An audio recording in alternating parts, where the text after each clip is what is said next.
I worship you, Almighty God.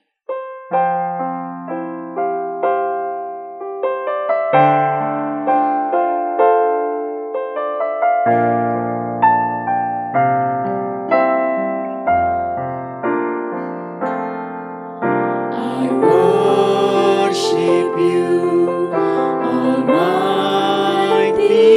God. There is none like you.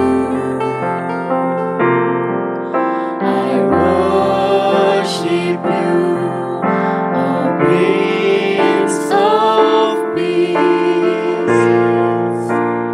That is what I want to do. Give you praise, for you are my righteousness. I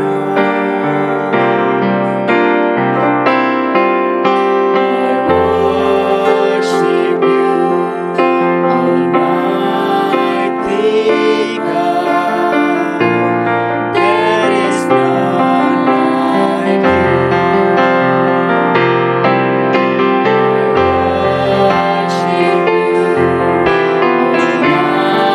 Almighty God. There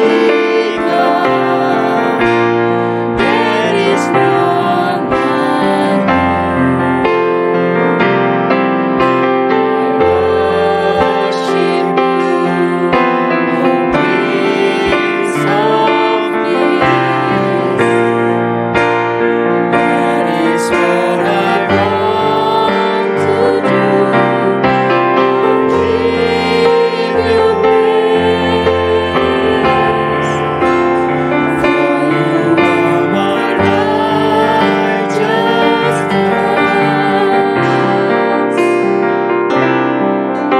I worship you, Almighty God. There is none like you.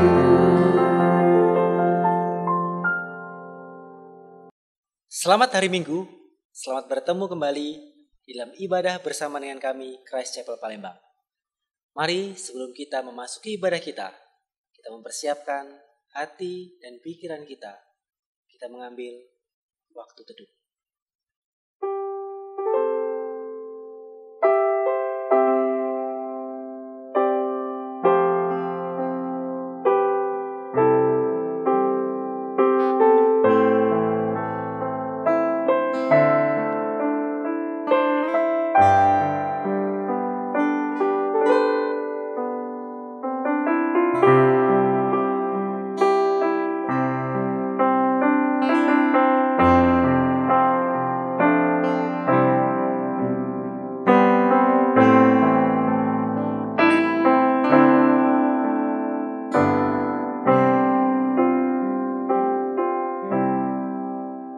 Saya mengundang jemaat sekalian untuk bangkit berdiri.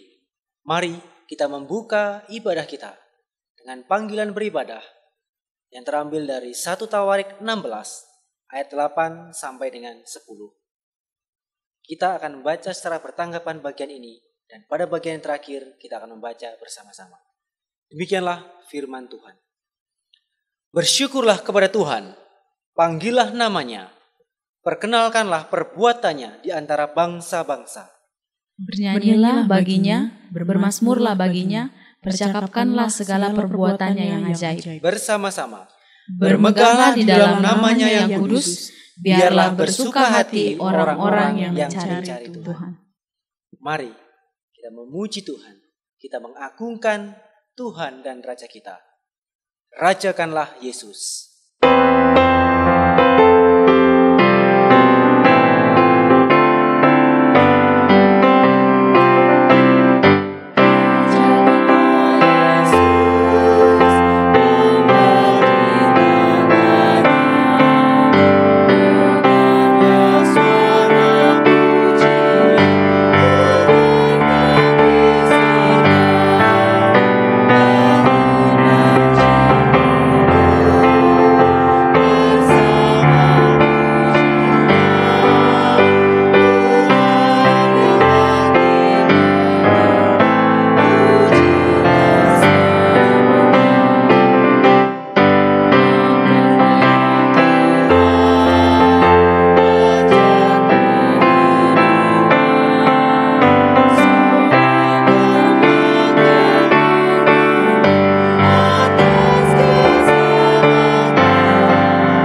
Mari kita bersatu di dalam doa.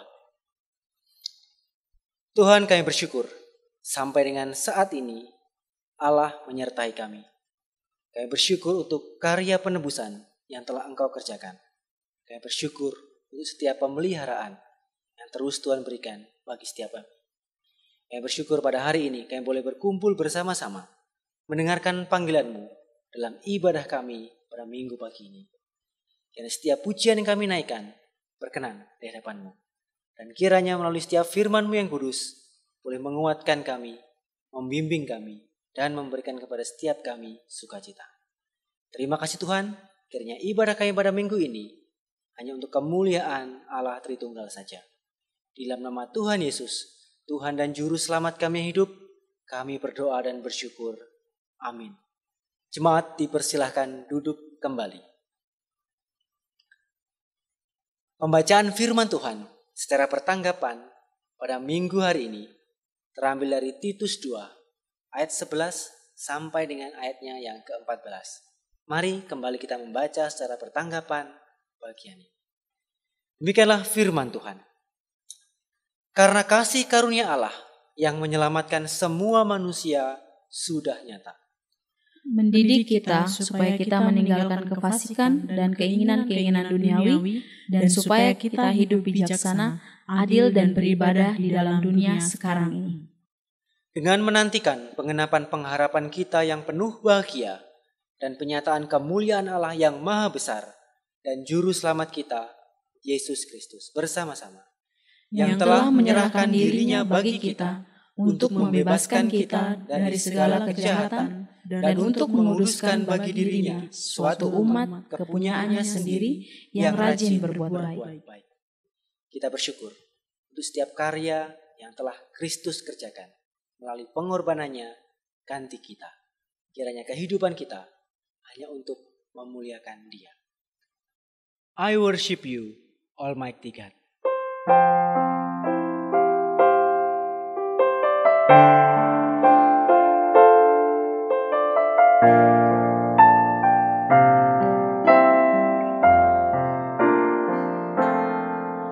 I worship you, Almighty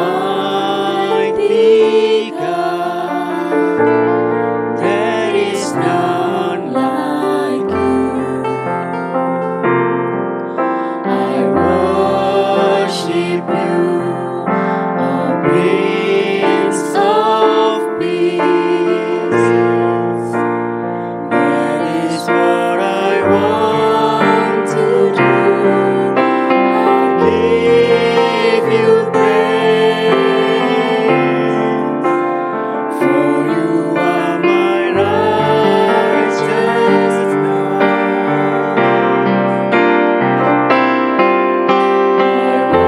worship you, Almighty God. There is none like you. Worship you, Almighty God. There is none like you. Worship you, O Prince of Peace. That is what I want to do. Give you praise, for you are my righteousness.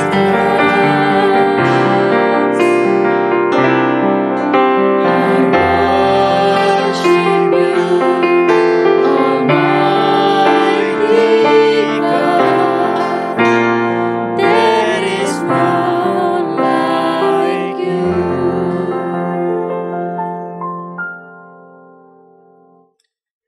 Saya mengundang jemaat sekalian untuk bangkit berdiri. Mari bersama-sama dengan seluruh umat Tuhan di segala tempat dan di sepanjang zaman kita mengikrarkan iman percaya kita. Jemaat yang dikasihi Tuhan, apakah yang engkau percaya? Aku percaya kepada Allah, Bapa yang Maha Kuasa, Khalik langit dan bumi, dan kepada Yesus Kristus, anaknya yang tunggal Tuhan kita, yang dikandung daripada Roh Kudus, lahir dari anak darah Maria, yang menderita sengsara di bawah pemerintahan Pontius Pilatus, disalibkan, mati dan dikuburkan, turun ke dalam kerajaan maut. Pada hari yang ketiga, bangkit pula dari antara orang mati, naik ke surga, duduk di sebelah kanan Allah, Bapa yang Maha Kuasa, dan akan datang dari sana untuk menghakimi orang yang hidup dan yang mati. Aku percaya kepada Roh Kudus, gereja yang kudus dan am, persekutuan orang kudus, pengampunan dosa, kebangkitan daging, dan hidup yang kekal. Amin. Jemaat dipersilakan duduk kembali. Mari bersama-sama kita menaikkan doa syafaat kita. Saya akan memimpin dalam doa ini, dan pada bagian terakhir kita akan menutup bersama-sama dengan doa Bapa kami. Mari bersama-sama kita berdoa.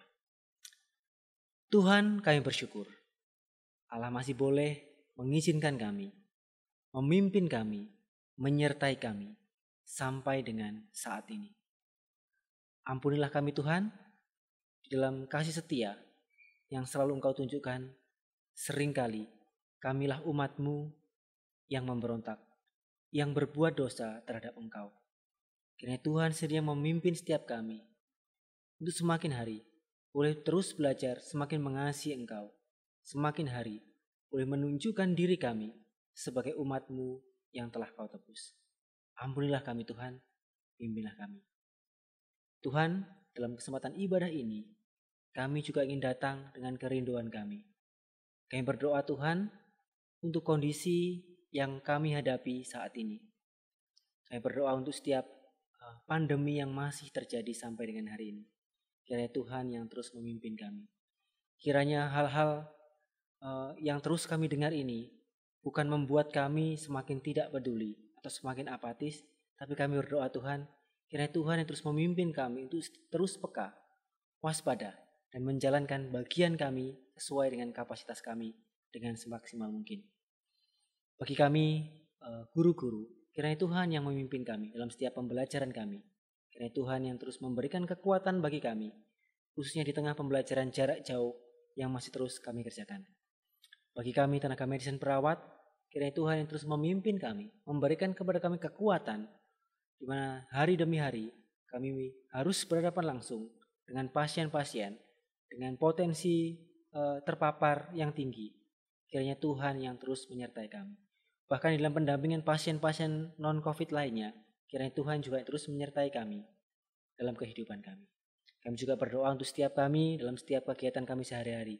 Baik kami sebagai orang tua, baik kami sebagai pelajar, kiranya Tuhan yang juga memimpin setiap kami. Dimanapun setiap bidang pekerjaan yang kami kerjakan, kiranya Tuhan yang terus menyertai kami. Inilah kami Tuhan, pimpin kami. Kiranya Tuhan yang terus menyertai kami. Kiranya Tuhan yang memberikan kepada setiap kami kekuatan untuk boleh terus selalu belajar taat pada pimpinan.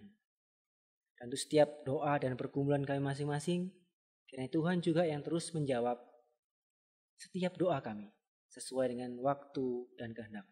Dan kiranya Tuhan yang memberikan kepada kami damai sejahtera untuk setiap jawaban doa yang Tuhan berikan. Mari jemaat sekalian kita menutup dengan doa Bapa kami. Bapa kami yang di surga, dikuduskanlah namamu, datanglah kerajaan-Mu, jadilah kehendak-Mu di bumi seperti di surga. Berikanlah kami pada hari ini makanan kami yang secukupnya, dan ampunilah kami akan kesalahan kami, seperti kami juga mengampuni orang yang bersalah kepada kami. Dan janganlah membawa kami ke dalam pencobaan, tetapi lepaskanlah kami daripada yang jahat. Karena Engkaulah yang mempunyai kerajaan, dan kuasa, dan kemuliaan sampai selama-lamanya. Amin. Kita bersyukur di tengah segala kondisi yang sedang kita hadapi, Allah masih terus menyertai kita. Sebagai bentuk ucapan syukur kita kepada Dia yang telah memimpin dan memberkati kita, tiba saatnya kita akan memberikan perpuluhan dan persembahan syukur kita. Perpuluhan dan persembahan syukur kita pada hari ini didasarkan dari Mazmur nomor 146 ayat ke-5 sampai dengan ayat yang ke-6 yang berbunyi demikian. Berbahagialah mereka yang penolongnya adalah Allah Yakub, yang harapannya ada pada Tuhan Allah mereka, yang menciptakan langit dan bumi, laut dan segala isinya. Tuhan tetap setia untuk selama-lamanya. Mari kita memberikan perpuluhan dan persembahan syukur kita, sambil terus mengingat kasih setia Tuhan, karya yang telah Kristus kerjakan. Jesus, thank you.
Jesus, thank you.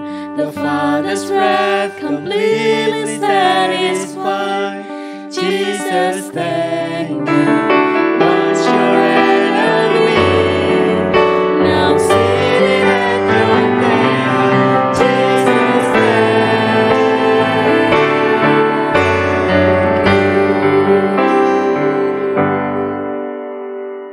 Mari kita bersatu dalam doa. Tuhan, kami mengucap syukur untuk setiap karya yang Kristus telah kerjakan, yang telah mengampuni kami, sehingga kami boleh datang kepadamu. Kami juga bersyukur Tuhan untuk setiap penyertaan yang Tuhan terus nyatakan sampai dengan hari ini. Kiranya persembahan yang telah kami berikan pada hari ini boleh menjadi persembahan yang harum di hadapan-Mu.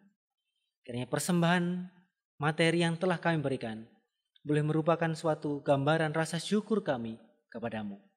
Dan kiranya Tuhan sendiri yang terus memimpin kami untuk boleh terus belajar mempersembahkan diri kami sebagai persembahan yang hidup yang Engkau harapkan. Terima kasih Tuhan, terimalah persembahan kami. Dalam nama Tuhan Yesus kami berdoa dan bersyukur. Amin.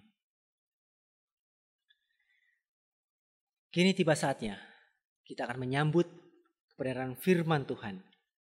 Kiranya firman Tuhan yang hidup itu boleh terus memimpin kita menjadi pelita dalam kehidupan kita. Firman.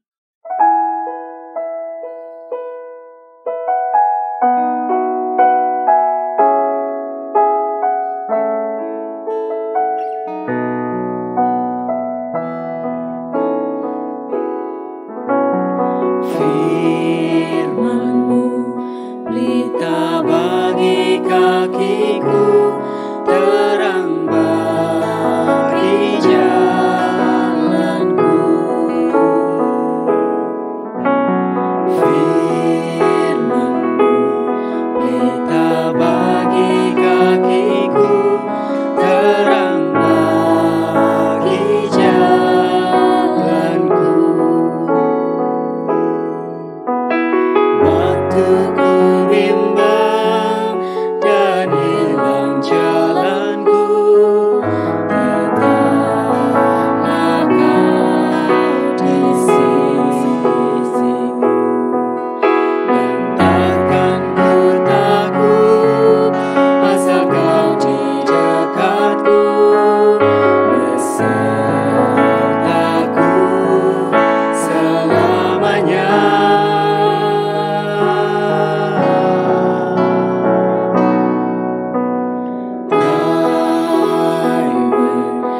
Is a lamp unto my feet and a light unto my path.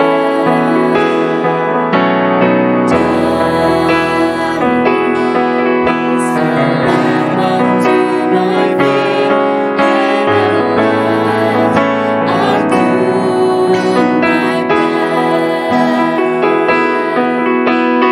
When I feel afraid, I've lost my way, still You're there beside me. And nothing will I fear as long as You are near. Please remain with me to the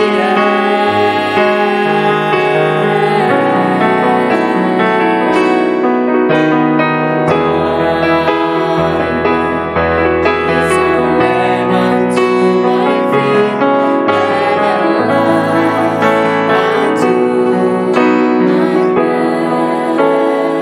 path. Selamat pagi, jemaat sekalian. Kiranya Allah Tritunggal, Bapa, Putra, dan Roh Kudus memberkati dan menguatkan jemaat sekalian dengan kasih-Nya, kesabaran, dan kekuatannya di tengah masa pandemi ini. Dan kiranya firman Tuhan pada pagi hari ini juga menguatkan jemaat sekalian. Bapak Ibu yang terkasih dalam Tuhan Yesus Kristus, bagi Bapak Ibu yang menyukai perjalanan atau petualangan di alam bebas, hampir saya pastikan Bapak Ibu mengenal sebuah pisau lipat kecil yang bernama Victorinox buatan Swiss, sebuah pisau lipat yang sangat kuat, mudah dibawa kemana-mana, dan bermanfaat banyak. Di dalam pisau itu ada berbagai macam perlengkapan yang dapat kita gunakan untuk berpetualang di alam bebas. Seakan-akan kita merasa ketika memegang Victorinox itu, ketika memiliki Victorinox itu, bahwa hanya dengan membawa Victorinox ke dalam perjalanan petualangan kita, itu cukup bagi kita. Dengan slogan Companion for Life, pisau Victorinox dapat mengatasi segala sesuatu yang akan dan bisa terjadi di dalam perjalanan petualangan kita. Firman Tuhan pada hari ini berbicara sedikit banyak mirip dengan nuansa seperti itu. Hanya Kristus cukup bagi kita. Kita akan membaca bagian firman Tuhan pada hari ini yang terambil dari Filipi pasal 4 ayat yang ke-10 sampai dengan ke-13. Demikian bunyi firman Tuhan. Aku sangat bersuka cita dalam Tuhan bahwa akhirnya pikiranmu dan perasaanmu bertumbuh kembali untuk aku. Memang selalu ada perhatianmu, tetapi tidak ada kesempatan bagimu. Kukatakan ini bukan karena kekurangan, sebab aku telah belajar mencukupkan diri dalam segala keadaan. Aku tahu apa itu kekurangan, dan aku tahu apa itu kelimpahan. Dalam segala hal dan dalam segala perkara, tidak ada sesuatu yang merupakan rahasia bagiku. Baik dalam hal kenyang maupun dalam hal kelaparan, baik dalam hal kelimpahan maupun dalam hal kekurangan. Segala perkara dapat kutanggung di dalam Dia yang memberi kekuatan kepadaku. Mari kita berdoa sebelum kita merenungkan firman Tuhan. Bapa di surga, kiranya firman-Mu berbicara pada hari ini kepada kami semua, untuk menguatkan kami sekali lagi, bahwa Kristus adalah segala-galanya bagi kami. Di dalam segala hal, baik itu kekurangan maupun kelimpahan, baik itu kenyang maupun lapar, segala perkara dapat kami jalani, hadapi, dan lewati bersama-sama dengan Kristus. Hanya Kristus cukup bagi kami. Kiranya firman Tuhan menolong kami untuk masuk di dalam kebenaran Tuhan dan hidup selaras dengannya. Di dalam nama Tuhan Yesus Kristus kami berdoa. Amin. Filipi banyak berisi ayat-ayat yang sering menjadi ayat emas dan kutipan yang demikian indah.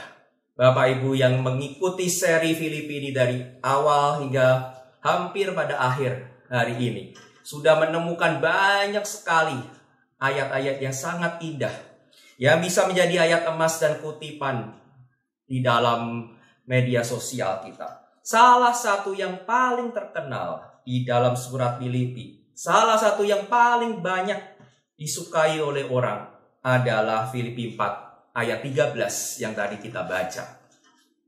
Mungkin kita juga sudah tahu bahwa pemain atlet bola basket yang sangat terkenal, Stephen Curry, selalu menaruh ayat firman Tuhan tersebut di sepatunya.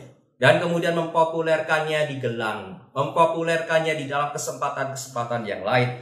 Dan juga pemain basket nasional Indonesia, Daniel Timothy Wenas, juga menaruh ayat tersebut di dalam Facebook, maksud saya Instagramnya. Apakah kita menyukainya juga? Tentu firman Tuhan harus kita sukai, harus kita cintai. Tetapi pertanyaannya adalah, mengapa kita menyukai firman Tuhan tersebut? Mengapa kita menyukai ayat ini atau ayat itu?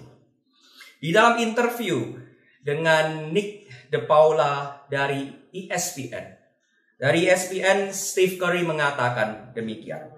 Ayat tersebut adalah mantra yang kuhidupi dan sesuatu yang mendorongku setiap hari.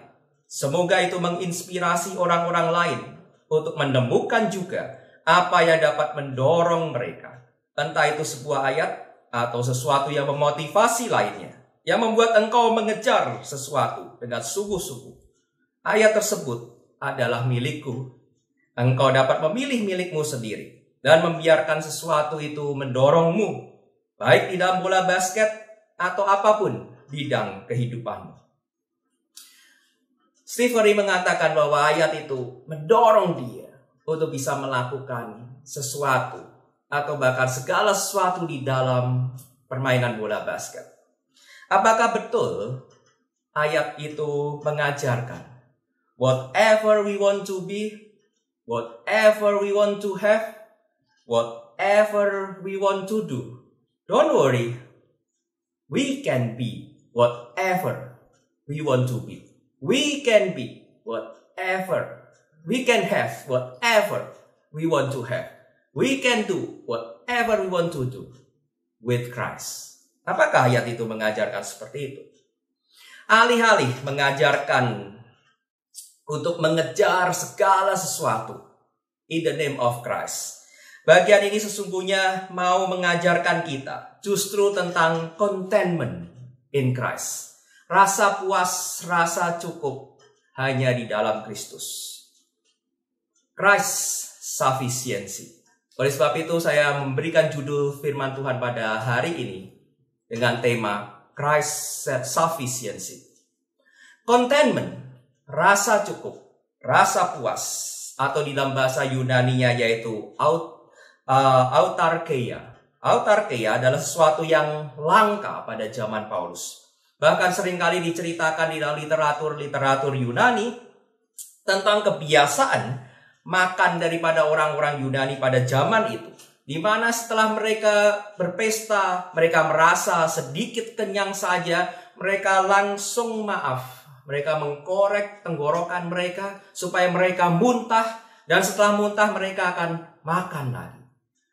Merasa kenyang sedikit, mereka korek tenggorokan lagi, mereka muntah, mereka makan lagi.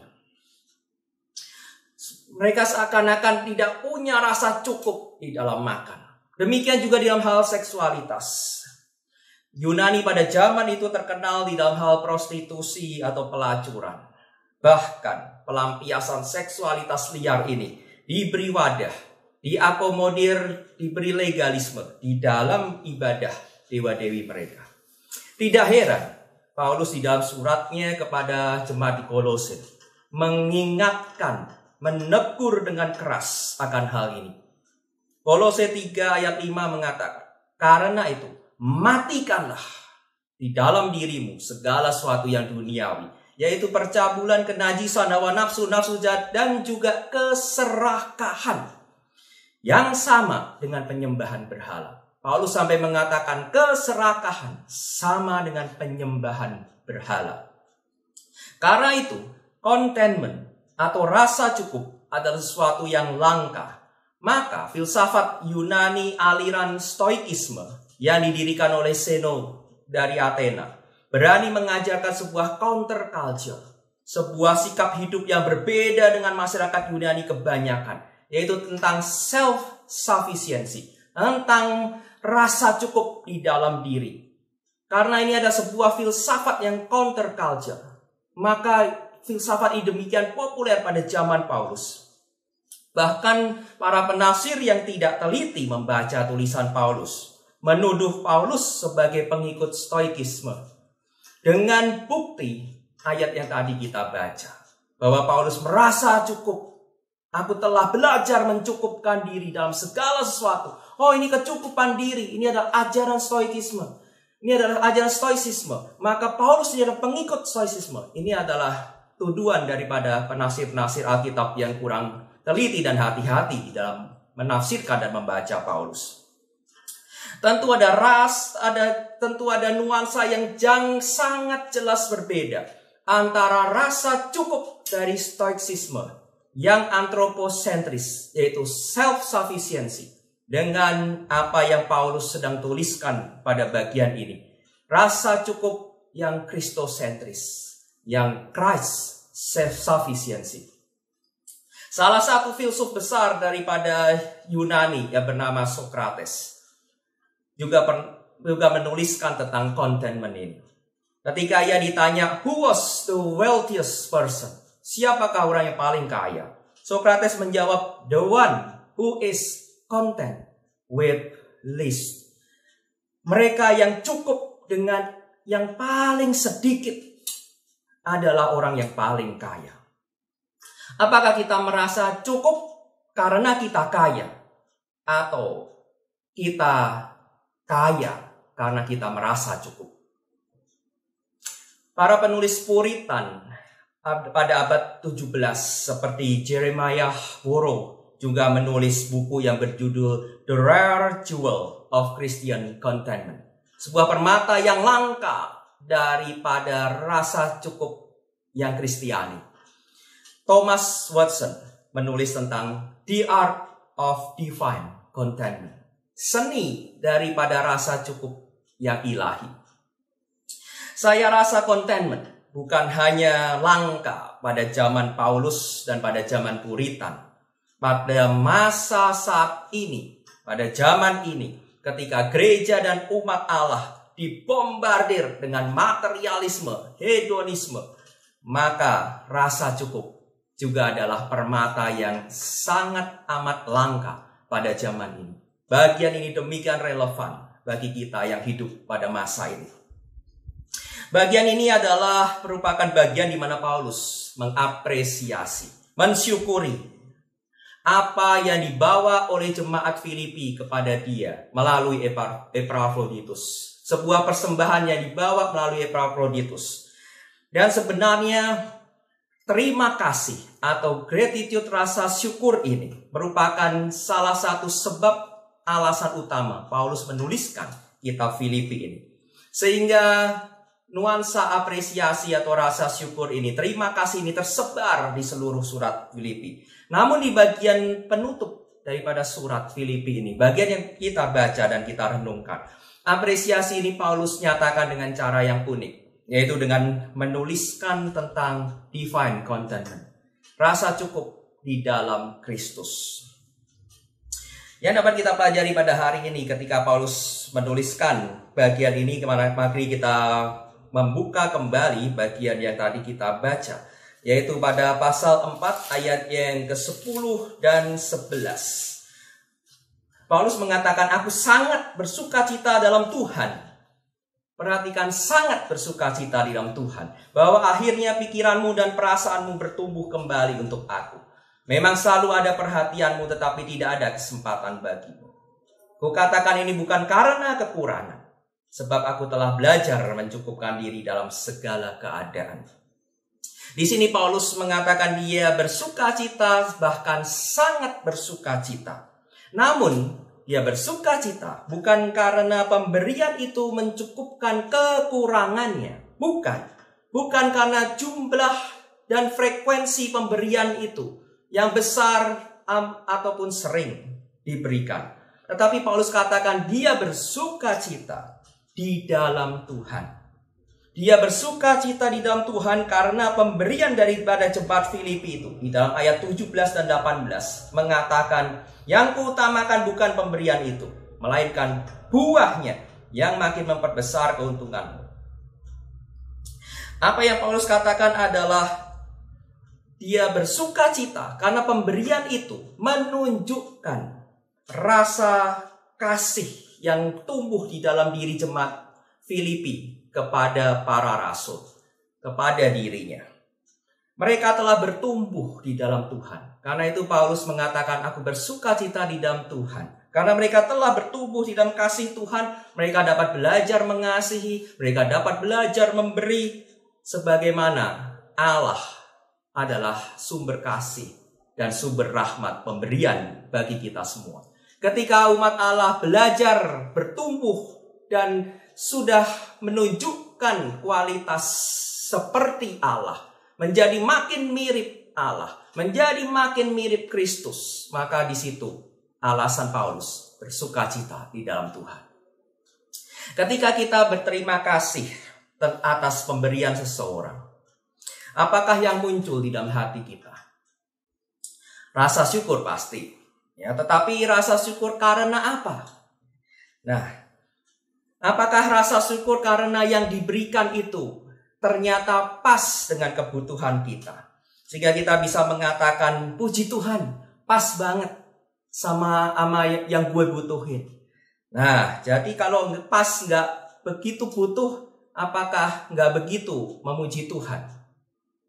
Atau kita itu sangat senang karena kita itu suka dengan barang itu. Kita suka dengan modelnya, kita suka dengan warnanya. Atau malah kita kecewa ketika mendapatkan pemberian, karena pemberian itu ternyata tidak sesuai dengan keinginan kita. Atau rasa syukur kita seringkali berbarengan dengan rasa kurang di dalam hati kita. Bahwa kita sambil menerima dan berterima kasih, di dalam hati kita timbul suara, makasih ya, tapi aku masih gak punya ini, aku masih gak punya itu. Dalam hati kita timbul suara, tolong dong lain kali berikan ini, tolong dong lain kali berikan itu. Apakah ketika kita menerima sesuatu pemberian, rasa syukur kita dibarengi dengan hal-hal yang muncul dari rasa kekurangan dalam hati kita? Semua alasan bersyukur yang seperti itu adalah rasa syukur yang bergantung pada pemberian atau pada keadaan di luar kita. Ini membuat kita tidak selalu bisa bersyukur. Ini membuat kita tidak bisa bersyukur dengan sungguh-sungguh. Namun Paulus mengatakan dia telah belajar mencukupkan diri dalam segala keadaan. Oleh sebab itu, gratitude yang Paulus tunjukkan, syukur yang Paulus tunjukkan muncul dari contentment, muncul dari rasa cukup di dalam Kristus. Hal yang kedua yang kita pelajari adalah contentment is not connected to circumstances. Rasa cukup tidak berkaitan sama sekali dengan keadaan-keadaan di luar kita. Ada sebuah puisi yang berjudul Present Tense yang berbunyi demikian. It was spring, but it was summer that I wanted. The warm days and the great outdoors of summer. It was now summer, but it was fall that I wanted. The colorful leaves and the cool dry air of the fall. It was now fall, but it was winter that I wanted. The beautiful snow and the joy of the holiday season. It was now winter, but it was spring that I was wanted. The warmth and the blossoming of nature. I was a child, but it was adulthood that I wanted. The freedom and the respect. I was 20 now, but it was 30 that I wanted. To be mature and sophisticated. I was 30 now, but it was 20 that I wanted. The youth and the free spirit. I was retired now, but it was 20 that I wanted. The presence of fresh mind, and without limitation. Puisi ini diakhiri dengan kalimat seperti ini. My life was over, but I never got what I wanted. Hidup kita tiba-tiba sudah selesai, dan kita merasa begitu banyak kekurangan. Ada banyak hal-hal yang kita inginkan, tidak kita capai. Kita merasa merana, kita merasa frustrasi. Apa yang kita pikir dapat memuaskan kita? Berapa jumlah sepatu yang dapat memuaskan kita? Berapa jumlah tas yang bisa memuaskan kita? Berapa mobil yang bisa memuaskan hati kita? Berapa jumlah rumah yang bisa memuaskan? Berapa digit pemasukan yang bisa memuaskan hati kita? Berapa perusahaan dan aset yang bisa memuaskan hati kita? Berapa kekasih yang bisa memuaskan? Berapa panjang gelar akademik yang bisa memuaskan? Berapa banyak jumlah jemaat yang dapat memuaskan jika kita mengelola sebuah gereja? Jika kita bingung atau tidak bisa menjawab, berapa yang bisa memuaskan saya? Memang tidak ada jawabannya. Jika kita masih memaksakan diri untuk bisa dipuaskan dengan apa yang ada di dalam dunia ini, dengan menambah, mengumpulkan, merebut segala sesuatu yang kita inginkan, maka kekecewaan, frustrasi, bahkan mungkin kegilaan yang bisa menjadi ujung daripada pencarian itu. Karena kita tidak akan merasa pernah cukup dan puas dengan segala apa yang ada di dalam dunia ini. Hal yang ketiga Paulus ajarkan adalah contentment is learned. Rasa cukup itu hasil daripada belajar merasa cukup. Paulus mengatakan di dalam ayat 11 sampai dengan 12. Kukatakan ini bukan karena kekurangan, sebab aku telah belajar mencukupkan diri dalam segala keadaan. Aku tahu apa itu kekurangan, aku tahu apa itu kelimpahan. Di dalam kelimpahan, di dalam kekurangan, Paulus belajar daripada semuanya itu. Pelajaran ini bukanlah pelajaran yang instan, bukanlah tutorial yang instan seperti di Google atau di YouTube. Ini adalah pelajaran melalui tempaan waktu yang cukup lama. Terpaan badai kehidupan yang cukup berat. Ups and downs. Dalam segala keadaan, Paulus deskripsikan, yaitu maksudnya adalah kekurangan dan kelimpahan. Kenyang, lapar. Seorang Kristen harus belajar mencukupkan diri, baik melalui kekurangan maupun bahkan juga melalui kelimpahan. Karena keduanya sama-sama memiliki tantangan dan ujian iman yang sama, yaitu keserakahan. Yang tadi muncul di dalam Kolose 3 ayat 5. Keserakahan.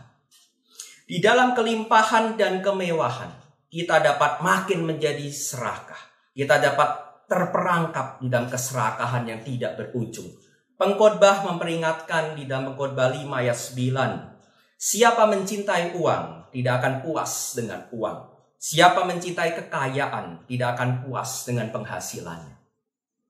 Kita juga ingat perkataan Paulus di dalam 1 Timotius pasal 6 ayat 9 dan 10. Mereka yang ingin kaya terjatuh di dalam pencobaan, di dalam jerat dan berbagai-bagai nafsu yang hampa dan yang mencelakakan, yang menenggelamkan ke dalam keruntuhan dan kebinasaan. Karena akar segala kejahatan ialah cinta uang. Paulus tidak melawan kekayaan sama sekali. Tidak ada yang salah sama sekali untuk menjadi kaya. Banyak rekan pelayanan Paulus yang kaya. Bahkan Paulus menuliskan, aku pernah merasa kelimpahan, kaya. Namun yang diperingatkan oleh Paulus adalah keserakahan. Ada cinta dan arah orientasi hidup yang bukan kepada Allah, tetapi kepada harta itu, kepada uang itu. Namun juga di dalam kekurangan dan kemiskinan, kita dapat terperangkap hal yang sama. Kita dapat tetap menjadi serakah. Keserakahan tidak hilang ketika kita menjadi miskin. Karena kekurangan, orang bisa tergoda untuk mencuri, untuk berbohong, untuk melakukan kriminalitas dan banyak kejahatan yang lain. Iri hati timbul baik di dalam orang yang kelimpahan maupun juga orang yang kekurangan. Orang yang memiliki Avanza tetap iri dengan mereka yang memiliki Fortuner. Mereka yang memiliki Fortuner tetap iri dengan mereka yang memiliki Land Rover. Mereka yang miskin, yang tinggal di dalam rumah yang hanya berdinding bambu, iri dengan tetangganya yang berdinding kayu. Yang berdinding kayu, iri dengan tetangganya yang berdinding bata. Di panti asuhan, di panti jompo, kalau ada pembagian bantuan, maka seorang bisa berselisih dan bertengkar hanya gara-gara satu biji permen yang lebih banyak atau satu bungkus mie instan yang lebih sedikit dari orang-orang di sebelahnya. Keserakahan dan iri hati ada di dalam segala keadaan. Oleh sebab itu, Amsal 30 ayat 7 dan 9 mengingatkan, penulis Amsal mendoakan seperti ini. 2 hal aku mohon kepadamu ya Tuhan. Jangan kau tolak sebelum aku mati. Yakni pertama, jauhkanlah daripadaku kecurangan dan kebohongan. Yang kedua, jangan berikan kepadaku kemiskinan atau kekayaan. Karena baik di dalam kekurangan maupun kelimpahan, orang bisa terjebak di dalam iri hati dan keserakahan. Karena iri hati dan keserakahan ada di dalam setiap keadaan, maka Paulus mengatakan dia belajar mencukupkan diri dalam segala keadaan. Apa rahasianya bisa merasa cukup di dalam segala keadaan? Paulus menuliskan di dalam bagian yang terakhir yang kita baca adalah dia tahu rahasianya, yaitu Kristus. Fokus dan orientasi hati dan hidup kita fokuskan dan kita arahkan kemana. Ketika kita arahkan kepada Kristus, maka Kristus cukup bagi kita. Ini ya, kita masuk dalam bagian yang terakhir. Christ is the source and fountain of true contentment.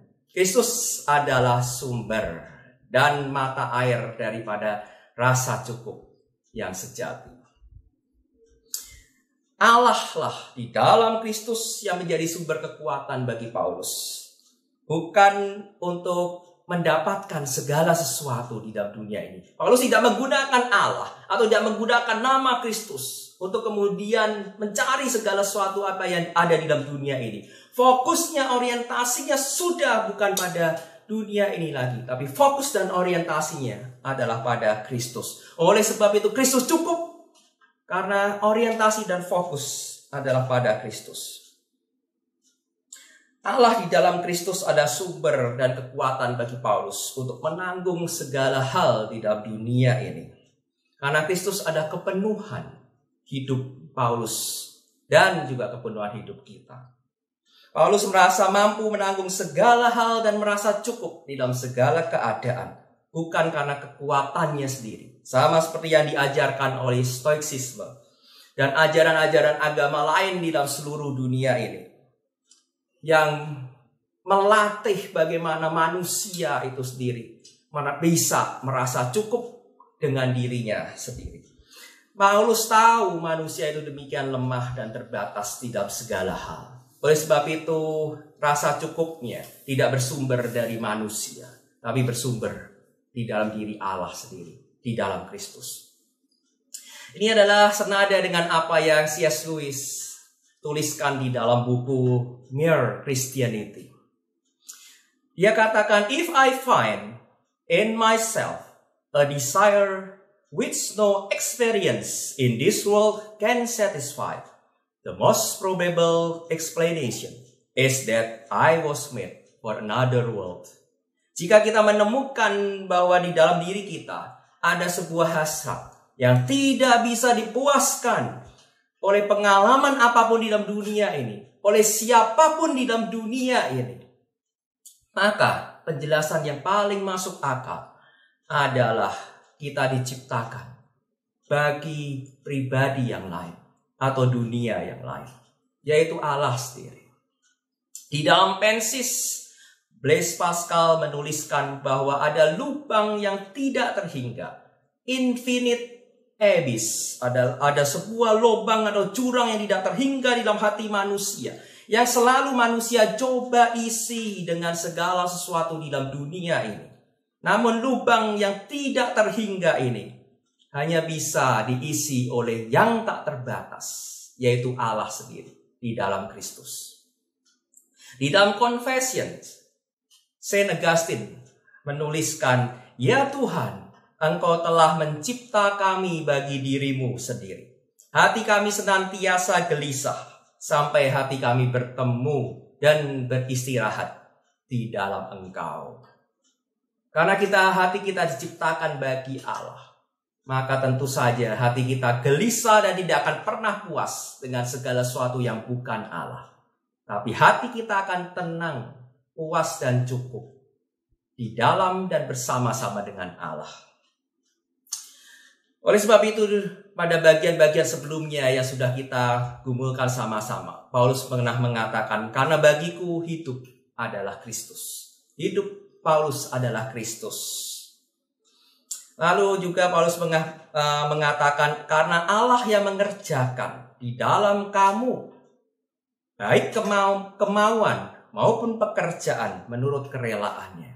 Allah lah yang mengerjakan segala sesuatu yang baik di dalam hidup kita. Di dalam Injil Yohanes, Yesus sendiri mengatakan, tinggallah di dalam aku. Barang siapa tinggal di dalam aku dan aku di dalam dia, ia berbuah banyak, sebab di luar aku kamu tidak dapat berbuat apa-apa. Di luar Kristus kita tidak dapat berbuat apa-apa. Kristus adalah Allah, Kristus adalah Tuhan. Oleh sebab itu Kristuslah sumber satu-satunya bagi kebutuhan kita yang terdalam. Kebutuhan rasa aman dan keselamatan, Kristuslah di dalam kematian dan kebangkitannya, di dalam kehidupannya, menjadi sumber keselamatan bagi kita. Kita membutuhkan cinta yang sejati. Kristuslah sumber cinta yang sejati. Yang kita cari selama ini, Cinta yang mau menerima kita apa adanya dan bagaimanapun keadaan dan kondisi kita.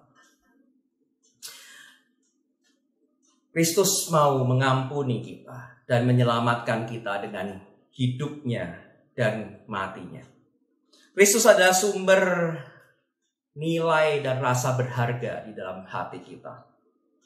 Karena Kristus, di dalam Kristus kita tahu, kita menemukan bahwa kita diciptakan sesuai dan serupa dengan gambar dan rupa Allah. Kita dicintai dan dianggap berharga oleh Allah. Kita tentu ingat juga Mazmur Daud yang mengatakan, yang sangat terkenal, Tuhan adalah gembalaku, takkan kekurangan aku. Jika Kristus adalah gembala kita, tidak akan kekurangan kita apapun juga. Oleh sebab itu Kristus dapat memberikan the true contentment di dalam hidup kita. Namun pertanyaan yang paling penting adalah apakah kita telah mengisi hati kita sungguh-sungguh dengan Kristus? Apakah kita telah sungguh-sungguh membiarkan Kristus menguasai hidup kita dan hati kita? Ataukah ternyata Kristus selama ini, selama kita menjadi seorang Kristen, hanyalah sebuah kata yang mengisi bibir kita, hanya sebuah ide atau teori yang mengisi otak kita. Namun hati dan hidup kita masih terus-menerus mencari yang lain, mencari dunia ini, dan ingin dipuaskan oleh dunia ini. Oleh sebab itu selama menjadi orang Kristen, kita selalu masih merasa tidak cukup, tidak cukup, tidak cukup. Hati kita selalu merasa gelisah dan marah. Kalau kita tidak mencapai ini, kita tidak mendapatkan ini, tidak mendapatkan itu, kita gelisah dan marah. Pada saat kita mendengar firman Tuhan ini, berarti Allah di dalam Tuhan Yesus Kristus telah mencari kita. Kristus ingin memberi pada kita kelegaan dan damai sejahtera di dalam Dia sendiri. Kristus mau mengampuni dosa-dosamu, dosa-dosa yang muncul dan terus terakumulasi ketika kita terus mencari kepuasan di dalam dunia ini. Ketika kita terus mencari kepuasan di luar Allah, Kristus mau mengampuni dosa-dosamu. Kristus mau kita beristirahat di dalam Dia. Kristus ingin kita dapat menanggung segala perkara dan keadaan di dalam dunia ini melalui kekuatan dan anugerah yang akan Dia limpahkan kepada kita hari demi hari, kepada kita yang mau percaya kepada Dia. Kristus Sang Allah yang tidak terbatas, Allah pencipta dan pemelihara langit dan bumi, ingin mengisi lubang yang tak terhingga di dalam hatimu dengan dirinya sendiri. Maukah engkau percaya pada hari ini dan menerima sungguh-sungguh Tuhan Yesus Kristus sebagai Allah, Tuhan, dan Juru Selamat hidup kita? Mari kita berdoa. Ya Allah, ampunilah kami orang-orang berdosa ini. Ampunilah kami yang selalu mencari kecukupan, kepenuhan, keselamatan, dan kepuasan hidup dari dunia ini. Pada hari ini, firman-Mu mengajarkan kami bahwa keselamatan dan kepenuhan hidup hanya bisa kami dapatkan di dalam Engkau, melalui Kristus yang telah mati dan memberikan hidupnya untuk kami. Kami mau percaya kepada Kristus dan beristirahat di dalam Allah. Kami mau menyerahkan hati kami dan hidup kami untuk diisi oleh Kristus. Selamatkanlah kami dan penuhilah kami dengan damai sejahtera dan kasih karunia Kristus. Sekarang biarlah kami puas dan penuh di dalam Engkau. Terima kasih ya Allah, di dalam nama Tuhan Yesus Kristus, Allah dan Raja kami berdoa. Amin. Demikianlah firman Tuhan telah diberitakan. Kiranya Kristus sajalah yang mencukupkan kita dalam kehidupan ini. Biarlah Dia yang kita pilih. Yesus yang kupilih.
Mari kita mengembalikan segala kemuliaan pada Allah Tritunggal. Saya mengundang jemaat sekalian untuk bangkit berdiri. Mari kita menaikkan doksologi.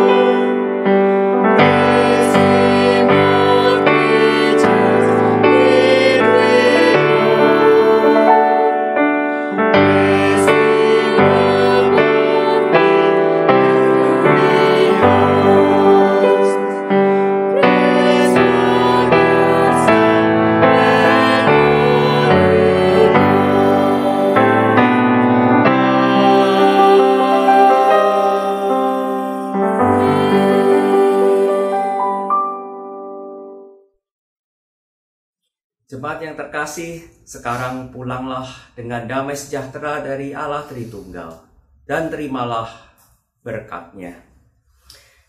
Kiranya kasih setia dan kasih sayang dari Allah Bapa yang tidak berkesudahan dan keselamatan total dan kekal dari Allah Putra, yakni Tuhan kita Yesus Kristus, dan penyertaan dan pemeliharaan sempurna dari Allah Roh Kudus menyertai jemaat sekalian dari hari ini sampai selama-lamanya. Amin.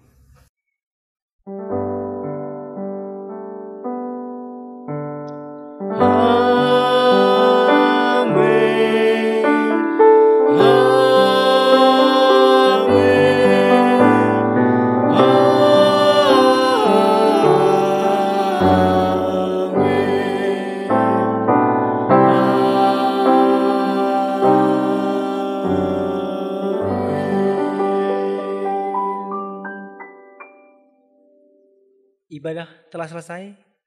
Jemaat dipersilakan duduk untuk mengambil waktu teduh.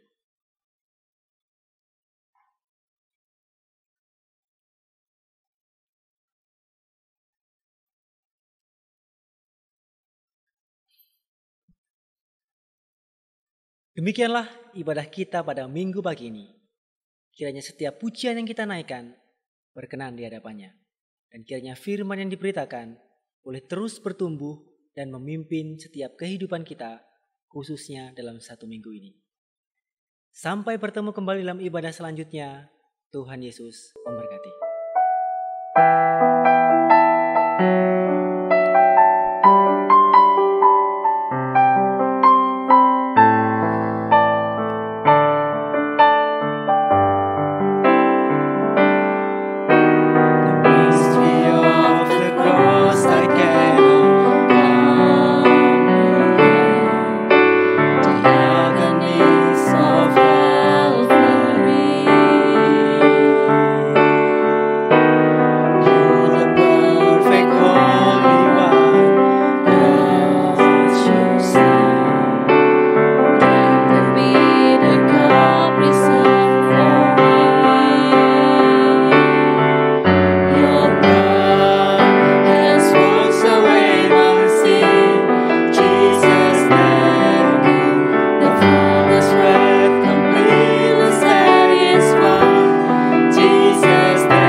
hath completely satisfied.